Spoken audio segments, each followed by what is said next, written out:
하나님의 말씀은 빌립보서 3장 1절부터 9절까지의 말씀입니다. 우리 함께 교독하도록 하겠습니다. 제가 1절 말씀 먼저 읽겠습니다. 끝으로 나의 형제들아, 주 안에서 기뻐하라. 너희에게 같은 말을 쓰는 것이 내게는 수고로움이 없고 너희에게는 안전하니라. 개들을 삼가고 행악하는 자들을 삼가고 몸을 상해하는 일을 삼가라. 하나님의 성령으로 봉사하며 그리스도 예수로 자랑하고 육체를 신뢰하지 아니하는 우리가 곧 할례파라.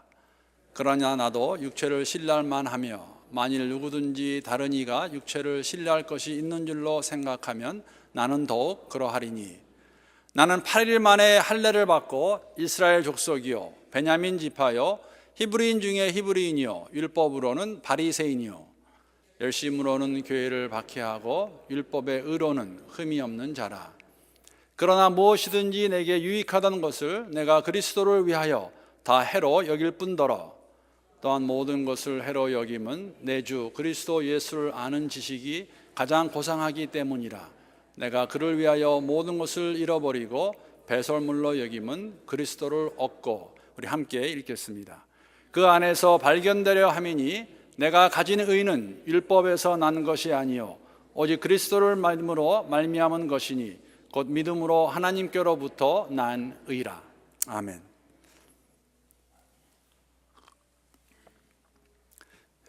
먼저 이 출처를 밝히고 제가 짧은 농담 하나를 하겠습니다. 출처는 막내딸입니다. 수준을 아실 것 같은데 우편을 배달하는 분이 오셔가지고 어떤 분에게 우편물을 잘 배달했습니다. 그래서 다 가는 그 우편 배달물을 전달한 사람에게 그 집 주인이 그렇게 말합니다. Have a nice day. 이렇게 말했더니 집 주인이 이렇게 대답합니다. Don't tell me what to do. 아마 그 배달하는 사람이 그때까지 뭐 일이 있었던 것 같아요. 그래서 받아서 감사하게 Have a nice day 했는데 나한테 이래라 저래라 하지 마라, 그렇게 이 배달부가 말을 하고 갔습니다. 여러분, 그런 대답은 사실 잔소리 들을 때 하시는 말입니다. 그렇죠? 오늘 같이 함께 예배드리는 우리들 가운데 잔소리 안 해보신 분 계실는지 모르겠습니다. 아니면은 나는 안 했는데 잔소리 안 들어보신 분 계신지 모르겠어요. 네이버 국어사전에 보게 되면은 잔소리를 이렇게 정의하고 있습니다. 쓸데없이 자질구레한 말을 늘어놓은 뭐 그런 말. 또 다른 것은 필요 이상으로 듣기 싫게 꾸짖거나 참견함 또는 그런 말. 그래서 어떤 사람이 잔소리를 이렇게 표현합니다. 공감하시리라 생각합니다. 잔소리란 시냇물이다.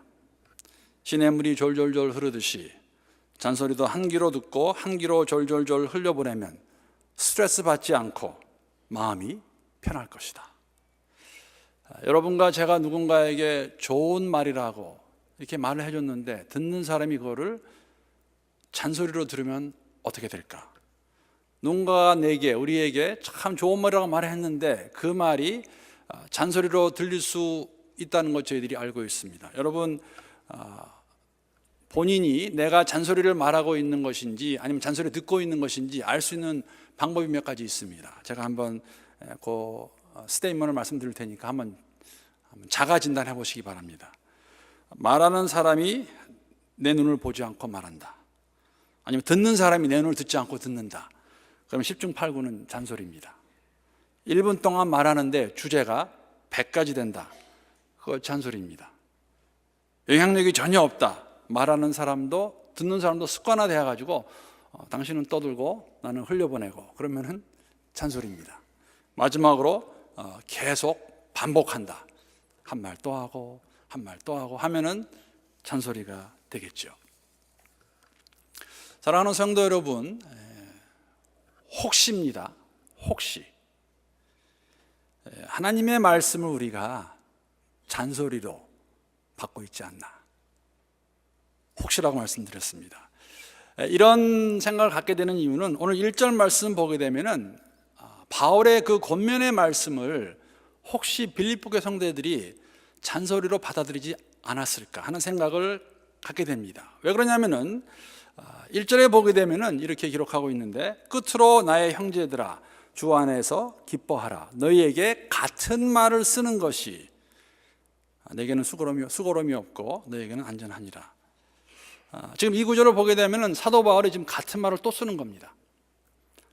무슨 말일까? 물론 본문에서 이 같은 말이라는 게 무슨 말일까를 우리가 보았을 때 두 가지로 생각할 수 있습니다. 첫째는 1절 앞에 나오는 주 안에서 기뻐하라. 빌립보서의 주제 중에 하나가 기쁨입니다. 그래서 기뻐하란 말을 또 하는 것인지, 아니면은 2절부터 나오는 거짓 선생들의 가르침을 주의하는 것인지, 그래서 그것을 주의하라고 다시 말하는 것인지, 경고로 볼런지, 그렇게 두 가지로 볼 수가 있는데, 이 두 가지 뜻을 같이 함께 해석하게 되면 이런 의미가 됩니다. 주 안에서 기뻐하는 것이 당연한데 그렇지 못하는 이유가 있습니다. 그것은 다른 것이 아닌, 지금 그리스도 그 빌립보 교회 안에서 잘못된, 즉 거짓 스승들이 가르치는 가르침이 있기 때문에 그것으로 이들이 지금 기뻐하지 못하는 상황에서 다시 말을 한다고 그렇게 볼 수가 있는 것입니다. 주 안에서 기쁨을 찾아야 하는데 주 밖에서 기쁨을 찾으려고 하는 생각은 거짓 선생들의 잘못된 가르침이라는 것, 오늘 본문을 통해서 알 수 있습니다. 왜 오늘 말씀을 시작하면서 자칫 잘못하면 우리도 오늘 본문의 말씀을 잔소리로 받아들일 수 있겠다는 생각을 가지게 되었을까? 이유는 간단합니다. 오늘 말씀의 설교 제목과 같이 그 내용이 너무나 간단하기 때문입니다. 무엇입니까? 예수 안에서 기뻐하라. 예수 안에서 기뻐하라입니다. 만약에 이 구절을 오늘 저희들에게 적용한다면, 우리가 예수를 이미 알고 있고 또 예수를 안다고 고백하는 우리들에게 적용한다면 어떻게 적용이 될 것인가 했을 때, 오늘 제목을 예수 잘 믿는 기쁨이라고 표현했습니다. 예수 잘 믿는 기쁨. 우리가 예수를 알고 있다고 고백하는데, 예수를 사랑한다고 고백하는데, 우리가 예수를 잘 믿을 때에 기쁨이 있어야 되는 게 당연한 것인데, 오늘 빌립보 교회 성도들에게 주시는 말씀을 보게 되면은 그들이 지금 무엇인가에 의해서 그 기쁨을 누리지 못하고 있다는 것입니다. 사실 그 실마리는 우리가 2절에서 볼 수가 있습니다. 여러분, 2절에 있는 내용은 굉장히 심한 내용입니다. 2절을 보게 되면은 개들을 삼가고 행악하는 자들을 삼가고 몸을 상해하는 일을 삼가라. 지금 사도 바울은 누군가를 가리켜서 그들을 개들로 비유하고 있고, 그들을 행악하는 자들로 비유하고 있고, 몸을 상해하는 자들로 좀 비유하고 있습니다. 이러한 자들을 삼가라는 것입니다. 이들이 누구입니까? 이들은 그 당시에 거짓 선생들입니다. 즉, 우리 이런 사람들 가리켜서 어떻게 부르냐면 유대주의적 율법주의자들입니다. 율법주의자들. 이런 자들을 가리키는 그 내용이 2절의 말씀입니다. 개들이라고 부르고 있고, 행악하는 자들이라고 부르고 있고, 몸을 상해하는 자들이라고 부르고 있습니다. 여러분, 개는 유대인 사회 중에서 피조물 가운데 가장 멸시를 받던, 불쌍하게 여겼던 그러한 동물입니다. 성경에서 개를 쓰게 되면 비양심적이고 탐욕스러운 것을 지칭할 때 주로 이 개라는 단어를 썼습니다. 예수님께서도 거룩한 것을 개에게 주지 말라고 말씀하십니다. 그런데 바울은 이 유대인들, 그 중에서도 율법주의자를 가리켜서 개들이라고 표현합니다. 여러분, 그거 아세요? 유대인들이 이방인을 가리킬 때 개라고 표현했습니다. 물론 조심하셔야 되고 오해하지 마시기 바랍니다. 지금 여기 나오는 개는, 이 구절의 개는 지금 우리가 요사이 데리고 키우는 애완견, 펫 말하는 거 아니고, 이 당시의 개는 정말 사납고 훈련되지 않고 기회가 주어지면 어린아이까지도 가서 물을 수 있는 아주 위험한 그러한 개들을 표현하고 있습니다. 그래서 만약에 유대인들이 이방인들을 개라고 표현했다면 유대인들이 가지고 있던 이방인에 대한 편견을 볼 수가 있죠. 저 개와 같은 이방인들. 근데 그들을 가리켜서, 그 중에서 율법을 제일 잘 지킨다는 그들을 가리켜서 지금 개들이라고 표현하고 있습니다. 사납고 무서운 개들입니다.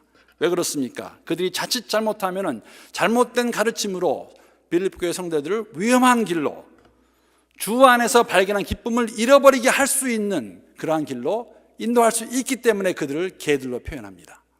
그리고 두 번째는 이들을 악한 일꾼이라고 말하고 있습니다. 행악하는 자들이라고 말하고 있습니다. 율법주의자들, 특히 우리가 빌립보서 1장에 보게 되면 복음을 전하면서까지도 올바른 동기가 아닌 자신들의 이익을 위해서 했던 불순한 동기로 했던 걸 저희들이 보지 않았습니까? 그래서 이런 율법주의자들은, 이런 거짓 스승들은, 선생들은 악한 일꾼들이라고, 행악하는 자들이라고 표현합니다. 그리고 세 번째 와서 이들을 표현하는 것, 몸을 상해하는 일을 하는 자들, 개역 한글에 보게 되면은 여러분이 많이 들어서 알고 계시는 단어가 있습니다. 손할례당들입니다. 참 할례의 뜻을 잊어버리고 몸에 상처를 내는 것으로 이들이 의를 이루었다고 생각하는 그러한 무리들을 가리키고 있습니다. 오늘 이 할례를 말하는 그 단어가 원래는 헬라에 보게 되면은 페리토메라는 단어인데, 여기에서는 카타토메라는 단어의 뜻은 그냥 절단입니다. 의미를 잃은 채 그냥 몸에 상처를 내는 것으로, 몸을 상하는 것으로 이루었다 생각하는 이 율법주의자들, 예수 안에 발견한 그 기쁨을 너희들이 그것을 족하지 않고 너희 몸에 할례를 받아라, 지켜야 된다, 율법을 지켜야 된다고 잘못 가르쳤던 그들을 가리켜서 율법주의자라고 말하고 있고, 이들은 개들이며 행악하는 자들이며 몸을 상하게 하는 자들이라고 말하고 있습니다. 얼마나 강조를 하냐면 이 짧은 한 구절에 3번 강조합니다. 개들을 삼가라, 행악하는 자들을 삼가라, 몸을 상해하는 자들을 삼가라. 절대 하지 말라고 저희들에게 말해주고 있는 것입니다. 그들이 잘못된 영향으로 그들이 마땅히 가지고 누려야 되는 그리스도 예수 안에서 기쁨을 잃어버릴 수 있기 때문에 오늘 사도 바울은 그렇게 말하고 있습니다.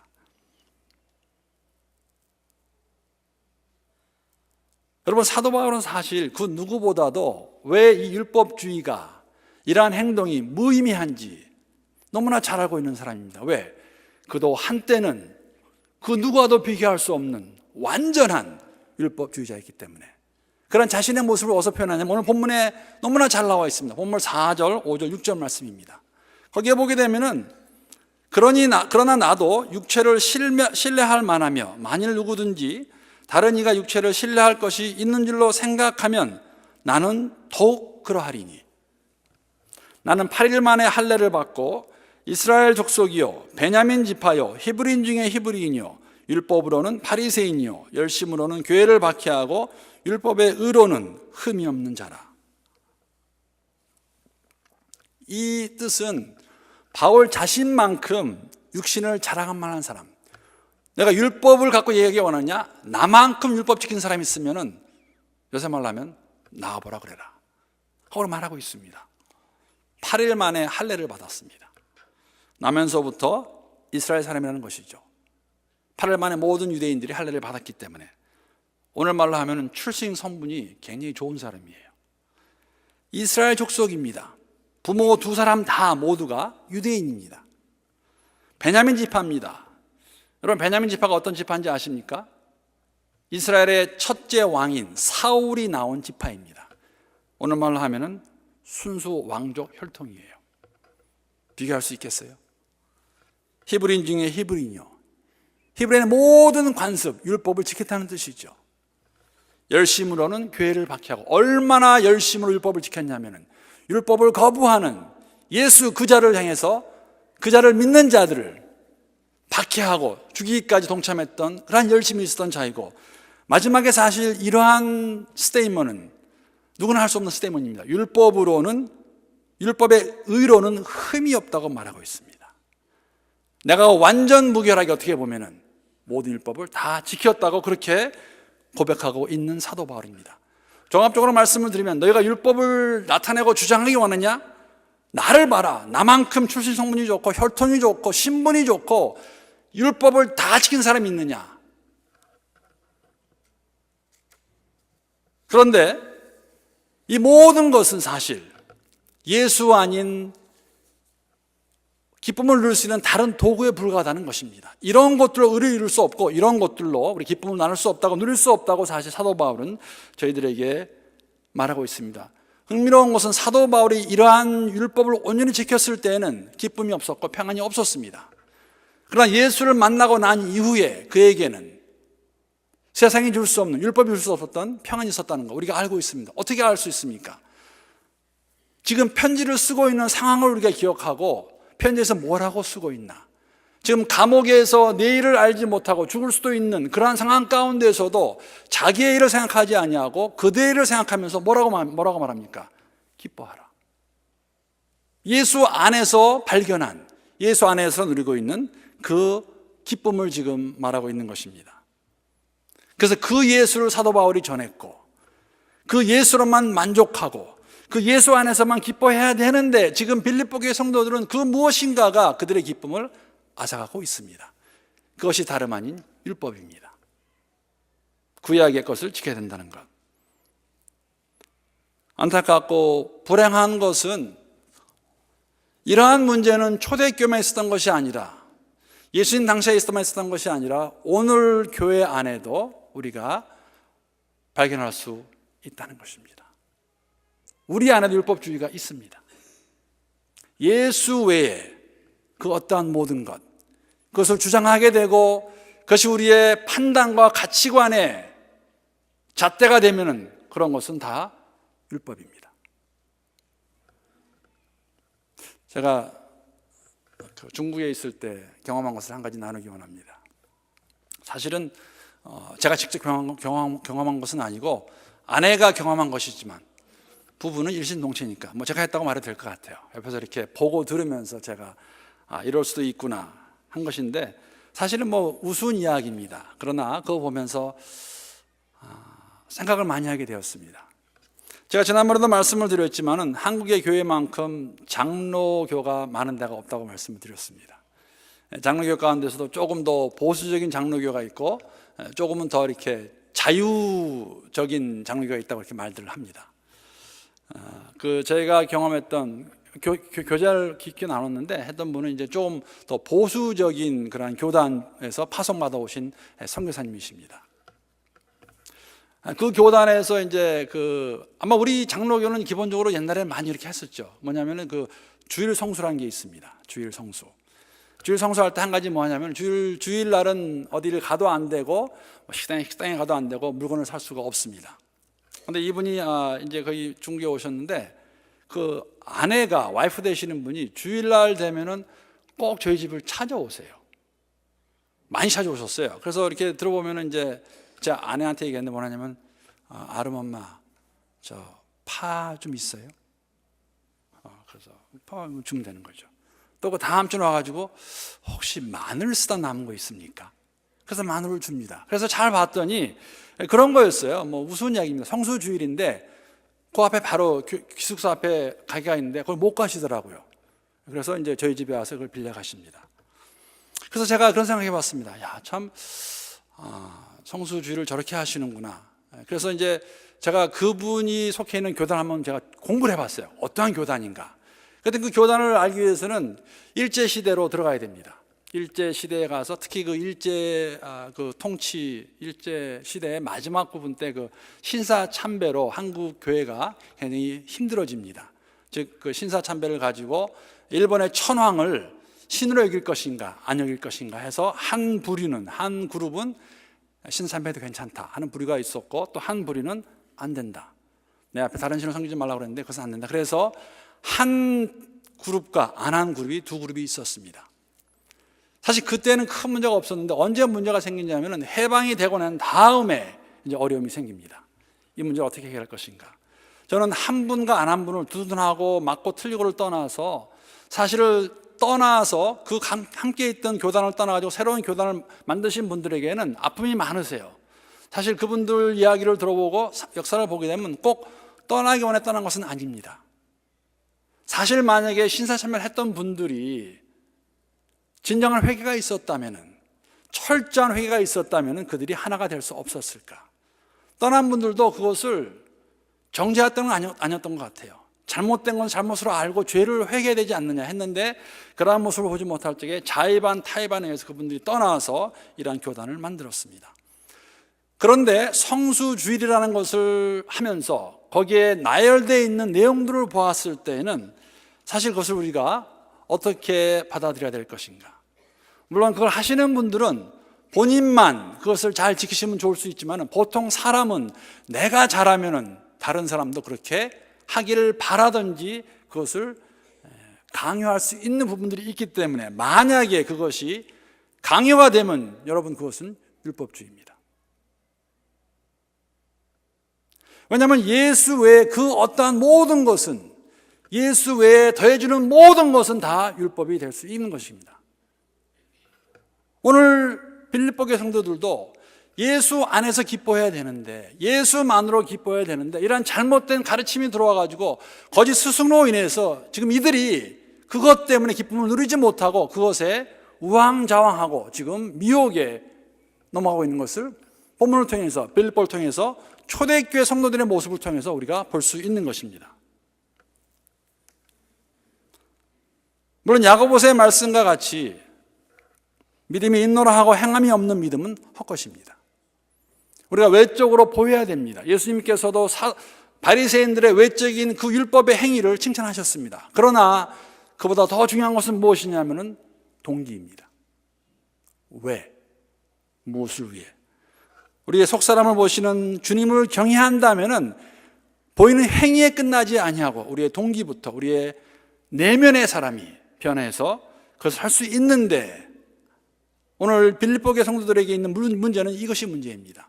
지금 잘못된 가르침으로 율법이 들어와서 그것 때문에 지금 힘들어하고 분열되려고 하고 어려워하는 것을 저희들이 볼 수가 있습니다.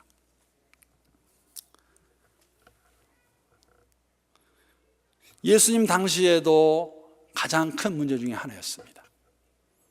바리새인들을 책망하실 때도 이런 것이 문제였습니다. 초대교회에 만연해 있었습니다. 잘못된 가르침으로 예수 외에 더해지는 것들이 있었습니다.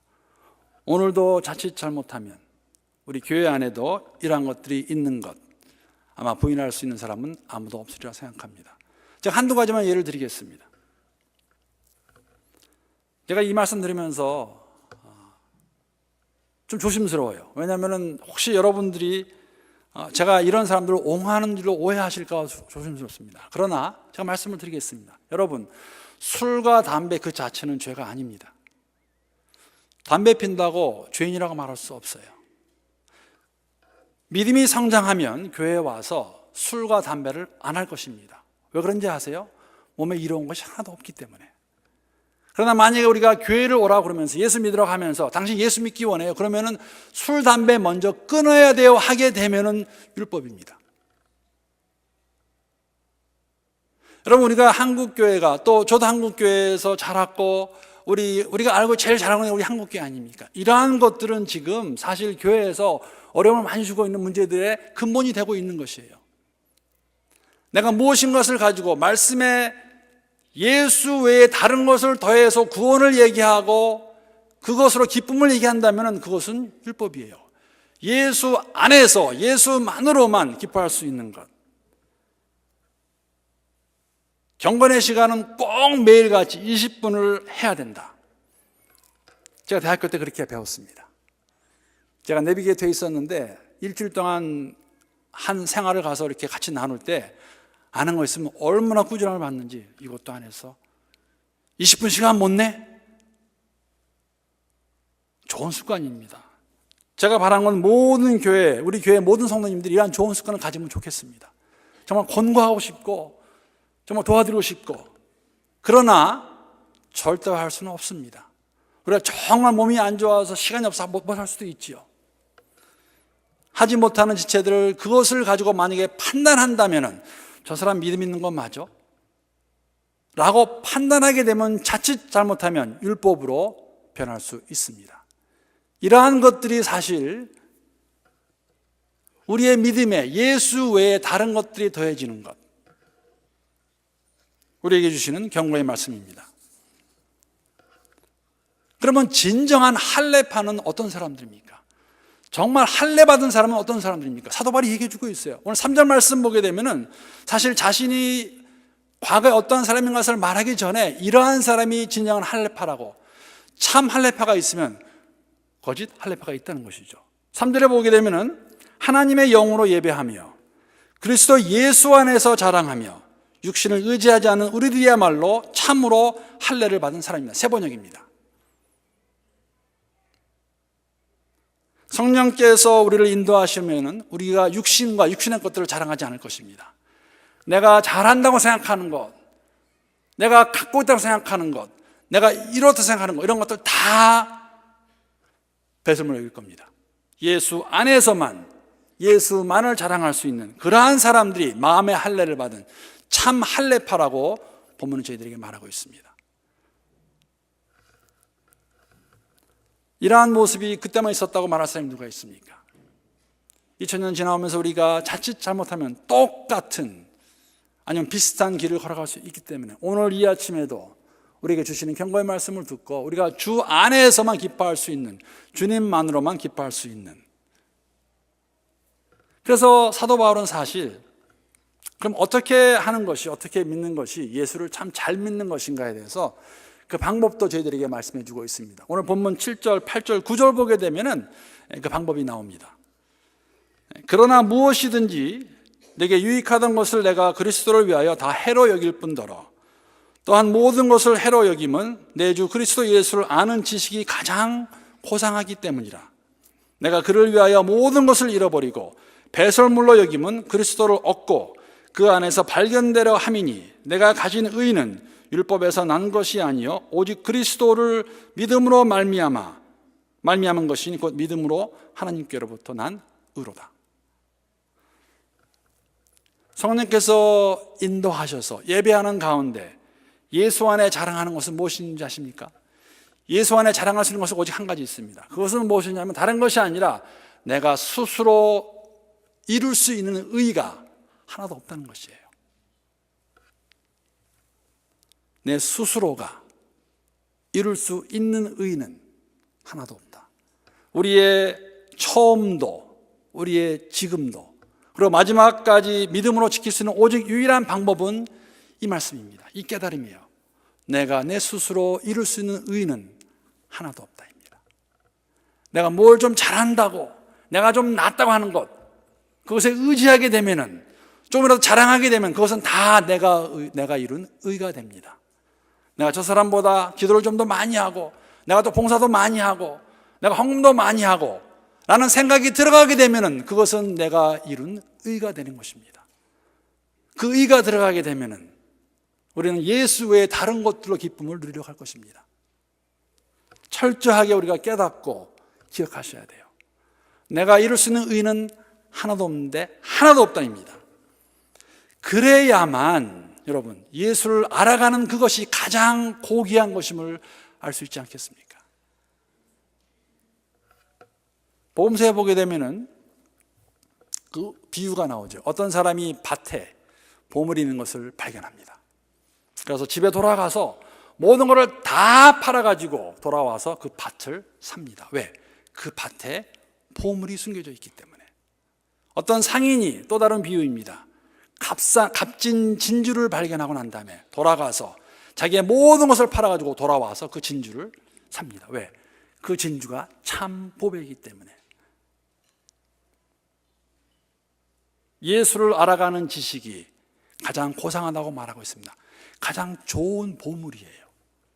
그럼 그 보물을 얻기 위해서 우리가 모든 것을 다 버릴 수 있는 것, 해로 여기는 것, 그래야만 예수 안에서만 예수를 알아감으로써 기쁨을 누릴 수 있다고 저희들에게 말하고 있습니다. 여러분, 다음번 말씀 때, 설교 때 더 말씀을 드리겠지만은 사실 바울은 이 예수를 알아가는 것이 그의 삶의 목표점이었습니다.